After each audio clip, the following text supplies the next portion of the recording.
Students, હવે આપણે topic 6.2 concentration of ઓર્સ જોઈશું. તેની પહેલાં આપણે એક ટોપિક જોઈ ગયા 6.1 ઓક્યુરન્સ ઓફ મેટલ્સ, એટલે કે મેટલ્સ જે છે તે ક્યાંથી મળી આવે છે, મેટલ પ્રાપ્તિના સ્થાન જોઈ ગયા. Okay, removal of the unwanted materials from the ore is known concentration resting on benefaction. આપણે જે પણ ઓર છે તે ઓરમાંથી અનવોન્ટેડ મટીરિયલ જે છે, સેન્ડ હોય, ક્લે હોય, તેને રિમૂવ કરીએ તેને શું કરીએ, શું કહેવાય છે તેને, કન્સન્ટ્રેશન ઓર ટ્રેસિંગ બેનેફ્રેક્શન. હવે આની અંદર શું કહેવા માગે છે, આ ટોપિક ખાલી સમજવા માટે જ છે, પરીક્ષામાં પૂછાય નહીં. એની અંદર એ કહેવા માગે છે કે અલગ અલગ ઓર માટે તેની અંદર રહેલી મેટલ્સ પ્રમાણે અલગ અલગ મેથડ આપણે યુઝ કરવી પડે. ઓકે, તો કેટલીક ઓર હોય જે મેગ્નેટિક પ્રોપર્ટી ધરાવતી હોય, તો મેગ્નેટિક પ્રોપર્ટી હોય તો તેના માટે અલગ મેથડ હોય. કેટલીક ઓરની અંદર સલ્ફર અયક્ષ હોય, અયક્ષ તરીકે સલ્ફર હોય, ઓકે, ઓર તરીકે સલ્ફર હોય, તેના માટે ડિફરન્ટ મેથડ યુઝ કરવી પડે. તો તે જ વસ્તુ અહીંયા આગળ કીધેલી છે. હવે આપણે એટલે આ પૂછાય તેવું નથી, બસ એ તમે મેં કીધું તેટલું જ અંદર કહેવા માગ્યું છે. 6.2.1 hydraulic washing. This is based on the difference between the specific gravity of or and the gangue particles. એટલે કે જે ઓર અને ગેંગ પાર્ટિકલ્સ એટલે કે અશુદ્ધિઓ, આ બંને વચ્ચેની જે સ્પેસિફિક ગ્રેવિટી હોય છે, ઓકે, ગુજરાતીમાં કહેવાય તો વિશિષ્ટ ઘનતા, સ્પેસિફિક ગ્રેવિટી. તો આ સ્પેસિફિક ગ્રેવિટીના ડિફરન્સના કારણે જ ઓરની સ્પેસિફિક ગ્રેવિટી અને ગેંગ પાર્ટિકલ્સ છે, આ બંનેની સ્પેસિફિક ગ્રેવિટી વચ્ચે જે ડિફરન્સ હોય છે તેના કારણે જ આપણે અલગ કરી શકીએ, એટલે કે ઓરને અલગ કરી શકીએ અને ગેંગને પણ અલગ કરી શકીએ. It is there for a type of gravity separation. એટલે કે આ જે અલગ કરવાની પદ્ધતિ છે, ઓકે, સેપરેશન કરવાની પદ્ધતિ છે, કેવી છે, ગ્રેવિટી સેપરેશન છે, કારણ કે અહીંયા આગળ સ્પેસિફિક ગ્રેવિટીના ડિફરન્સના કારણે હોય છે. ટૂંકમાં આપણે જોઈએ તો જે ઓર જે છે તેની સ્પેસિફિક ગ્રેવિટી કેવી, વધુ છે, ઓકે, જ્યારે જે ગેંગ છે તેની સ્પેસિફિક ગ્રેવિટી ઓછી છે. એટલે ગેંગ જે છે તે ઉપર આવી જશે અને જે ઓર જે છે તે નીચે બેસી જશે. એટલે આપણે ગેંગને ઉપરથી અલગ કરી લઈએ અને ઓરને પણ નીચે બેસેલી ઓરને પણ અલગ કરી લઈએ. તો કેવી રીતે થાય છે તે આપણે આગળ જોઈએ. In one such process an upward stream of running water, જો છે ને ઉપરની તરફ ફ્લો થતું water is use to wash the powder ore. એટલે કે આપણી પાસે પાવડર ઓર છે, એટલે કે ઓર જે છે તેને પાવડર કર્યું છે. આ પાવડર ઓરમાંથી આપણે ઉપરની તરફ ફ્લો થતું વોટર લેવાનું છે, એટલે કે ઉપરની તરફ ફ્લો થાય તેવું વોટરની અરેન્જમેન્ટ કરવાની છે. હવે આ જે વોટર જે છે તે ઉપરની તરફ ફ્લો થશે એટલે જે ગેમ પાર્ટિકલ છે કે જેની સ્પેસિફિક ગ્રેવિટી ખૂબ જ ઓછી છે, તે શું થશે, ઉપરની તરફ મળી જશે અને જેની સ્પેસિફિક ગ્રેવિટી ખૂબ જ વધુ છે એટલે કે ઓરની, તો તે નીચેની તરફ બેસી જશે અને આપણે ઉપરની તરફથી ગેંગ પાર્ટિકલ્સને નીકાળી લઈશું અને નીચે તરફ જે એકઠા થયા છે, ભેગા થયા છે, તે આપણી પાસે શું મળશે, ઓર હશે. ઓકે, તો આની અંદર હાઇડ્રોલિક વોશિંગની અંદર એટલું જ કહેવા માગે છે કે જે પાવડર કરેલો ઓર છે તેને આપણે વોશ કરવાની છે, એનાથી પાણી તરી, એટલે સ્પેસિફિક ગ્રેવિટી જેની ઓછી છે તે ઉપર આવી છે, જેની સ્પેસિફિક ગ્રેવિટી જેની વધુ છે તે નીચે બેસી જશે. હવે બીજો પોઈન્ટ છે, બીજો topic 6.2.2 magnetic separation. This is based on differencing magnetic properties of the ore components. Okay, તો આ જે છે તે મેગ્નેટિક પ્રોપર્ટીઝના ડિફરન્સના ઉપર આધારિત છે. એટલે કે જે ઓર જે કમ્પોનન્ટ હોય અને ગેંગ હોય, તો આ બંનેમાંથી કોઈ એક મેગ્નેટિક પ્રોપર્ટી ધરાવતા હોય, તેમની પાસે મેગ્નેટિક પ્રોપર્ટી હોય, તો આપણે આ મેગ્નેટિક સેપરેશન નામની મેથડનો યુઝ કરી શકીએ. If either the ore or gang is attract towards the magnetic field, then the separation is carried out by this method. મેં કીધું ને તમને, બંનેમાંથી ખાલી એક જણ પાસે પણ મેગ્નેટિક પ્રોપર્ટી હોય તો આપણે આ મેથડનો યુઝ કરી શકીએ. For example, iron ores are attract towards the magnet, hence the non-magnetic impurities can be separated from them using magnetic separation. જો વિદ્યાર્થી મિત્રો, હવે આપણે ફિગર સમજીશું. આ જે ફિગર તમને બતાવી છે બુકની અંદર, તે શેની છે, મેગ્નેટિક સેપરેશનની ફિગર છે. આ જે લીટી દેખાય છે તે શું છે, કન્વેયર બેલ્ટ છે, ઓકે, કન્વેયર છે અથવા તો બેલ્ટ છે. આ ગણની જે ફનલ છે કે તેના અંદરથી આપણે પાવડર કરેલો ઓર જે છે તે નાખવાનું આવે છે, એટલે કે કન્વેયર બેલ્ટની ઉપર નાખવાનું હોય છે.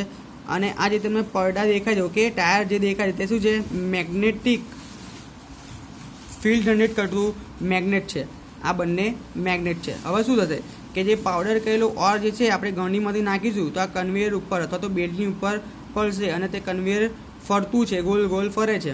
એટલે શું થશે કે જેવું તે મેગ્નેટની તરફ આવશે, આ પાવડર ઓર મેગ્નેટ તરફ આવશે તો મેગ્નેટિક ફિલ્ડના કારણે જે મેગ્નેટિક પ્રોપર્ટીઝ ધરાવતું હશે, એટલે કે ઓર અથવા તો ગેંગ, આ બંનેમાંથી જે મેગ્નેટિક પ્રોપર્ટી ધરાવતું હશે તે આ પાત્રની અંદર, ઓકે, આ પાત્રની અંદર જમા થઈ જશે. અહીં આગળ એટ્રેક્ટ થશે.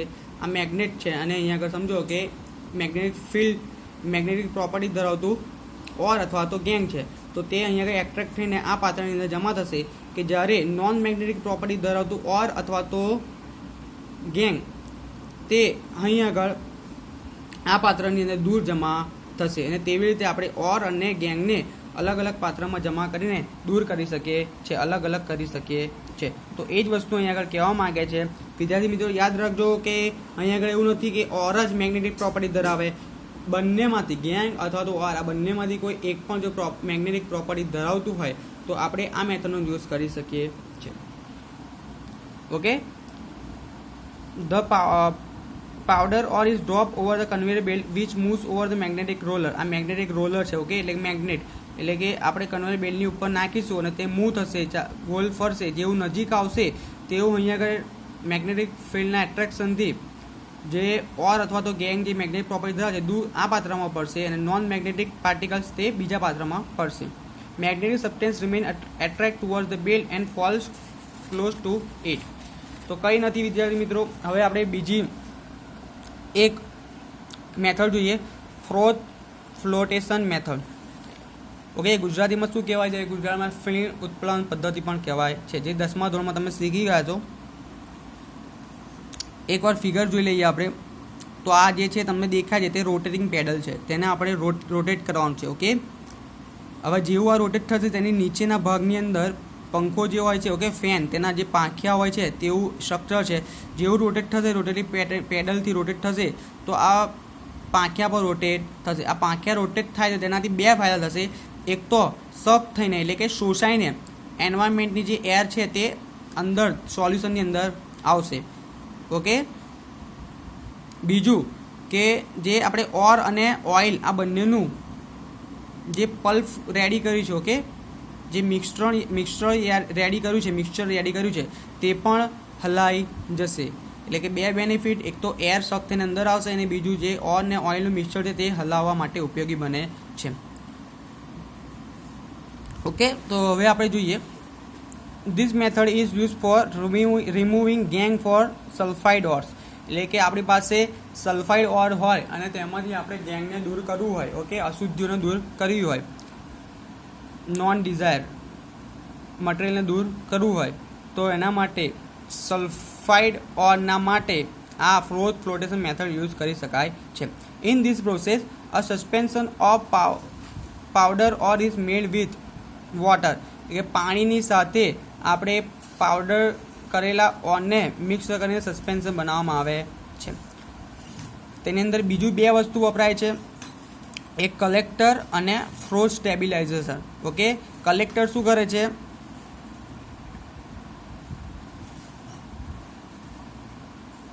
તે જે છે તે ઓરનું પાવડર ઓર છે અને જે બીજું વોટર છે, આ બંનેના મિક્સરને નોન વેટ રાખે છે. ઓકે, નોન વેટેબિલિટીને સ્ટેબલ રાખે છે, એટલે કે વેટ થવા દેતું નથી.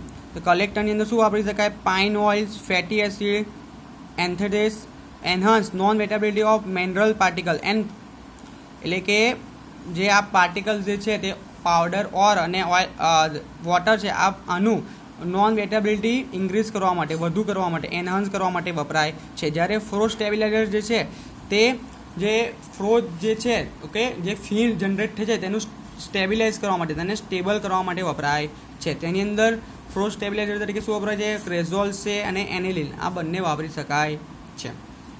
ઓકે વિદ્યાર્થી મિત્રો, તો યાદ રાખજો કે તેની અંદર બે વસ્તુ, એક કલેક્ટર અને એક ફ્રોઝ સ્ટેબિલાઇઝર વપરાય છે. તેની અંદર શું શું વપરાય છે અને તેનો બેનિફિટ શું છે તે પણ યાદ રાખજો. The mineral particles become wet by oil while the gangue particles by water. જે ગેંગ પાર્ટિકલ જે છે તે વોટરથી ભીંજાય છે, ઓકે, વેટ થાય છે. અને જે મિનરલ પાર્ટિકલ્સ જે છે તે ઓઇલ્સથી વેસ્ટ થાય છે. રોટેટિંગ એટલે કે ભીંજાય છે, okay. The rotating paddle agitates the mixtures and draws air in it. એટલે આ રોટેટિંગ પેડલ જે છે તે રોટેટ થશે અને નીચે તેનું પેડલ પર રોટેટ થશે, તેના પાંખિયા પર રોટેટ થશે, એટલે કે એર જે છે તે એન્વાયરમેન્ટમાંથી સક થશે, ખેંચાશે. અને બીજું કે જ્યાં મિક્સચર બન્યું છે પાવડર ઓર અને ઓઇલનું અને વોટરનું તે પણ હલાવાઈ જશે. A rotating pedal aggregates the mixture and draw air in it. As the result, the froth is formed which carries the mineral particles. હવે શું થશે, આ જેવું હલશે મિક્સચર એટલે કે અહીંયા આગળ જે છે તે ફીણ જનરેટ થશે, એટલે ફ્રોથ એટલે કે ફીણ એ અહીંયા આગળ જનરેટ થશે અને સપાટીની ઉપર તમને પાત્રની સપાટીની ઉપર ફીણ જ જોવા મળશે, એટલે કે ફ્રોથ જ જોવા મળશે. આ ફ્રોથની અંદર જે છે તે મિનરલ્સ હશે. તો આ મિનરલ્સ અને ફ્રોથને આપણે સપાટીની ઉપરથી, સરફેસની ઉપરથી અલગ તારવી લેવામાં આવે છે અને તેને સૂકવીને આપણે મિનરલ્સને અલગ કરી શકીએ છીએ. The froth is light and skim off. It is then dry for recovery of the ore particles. Sometimes it is possible to separate two sulfide ores by adjusting proportion of oil to water by using the depressants. એટલે કે કેટલીક વખત oil અને water જે છે તે બંનેનું proportion adjust કરવામાં થોડી તકલીફ પડે છે, પ્રોબ્લેમ્સ થાય છે. તો તે માટે આપણે ડિપ્રેસન્ટ્સ, એક એવું મટીરિયલ છે ડિપ્રેસન્ટ્સ, તેના આપણે યુઝ કરી શકીએ છીએ. પણ ક્યારે કે જ્યારે બે સલ્ફાઇડ યુક્ત ઓરની આપણે વાત કરતા હોય, જ્યારે બે ઓર હોય અને ત્યાં બંને ઓરની અંદર સલ્ફાઇડ હોય ત્યારે આપણે ડિપ્રેસન્ટ નામનું જે મટીરિયલ છે યુઝ કરી શકીએ. For example, in the case of an ore containing ZnS and PbS, એટલે કે કોઈ ઓરની અંદર ZnS પણ હોય એટલે કે ઝીંક સલ્ફાઇડ અને PbS એટલે કે લેડ સલ્ફાઇડ પણ હોય. તો એ ટાઈમે આપણે આ બંને મિનરલ્સને, ઝીંક એન્ડ લેડને અલગ કેવી રીતે કરવું તેના માટે આપણે ડિપ્રેશનને ઉમેરવામાં આવે છે. હવે આપણે જેવું ડિપ્રેશનને ઉમેરીશું તો કયું ડિપ્રેશન ઉમેરીશું, NaCN એટલે કે સોડિયમ સાયનાઇડ ડિપ્રેશનને યુઝ કરીશું.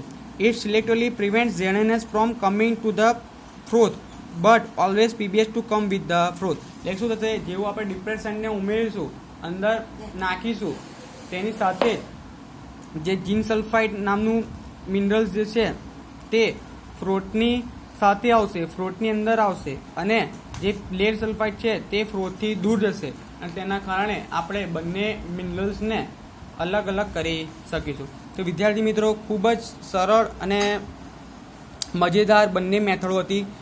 એક હતી, આમ તો 3 જોઈ ગયા, પરંતુ પેલી નાની હતી તે એક્ઝામમાં પૂછાય તેવી નથી, હાઇડ્રોલિક વોશિંગ તે પૂછાય તેવી નથી, તેની ખાલી સમજ જ આપી છે. જ્યારે magnetic separation and froth protection method, આ બંને મેથડમાંથી કોઈ એક મેથડ એક્ઝામમાં પૂછાય તેવી મેથડ છે.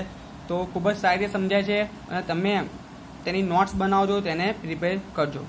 પછી આગળનો ટોપિક છે 6.2.4 લિંચિંગ, ઓકે, લિંચિંગ, તે આપણે આગળના લેક્ચરની અંદર જોઈશું. Thank you.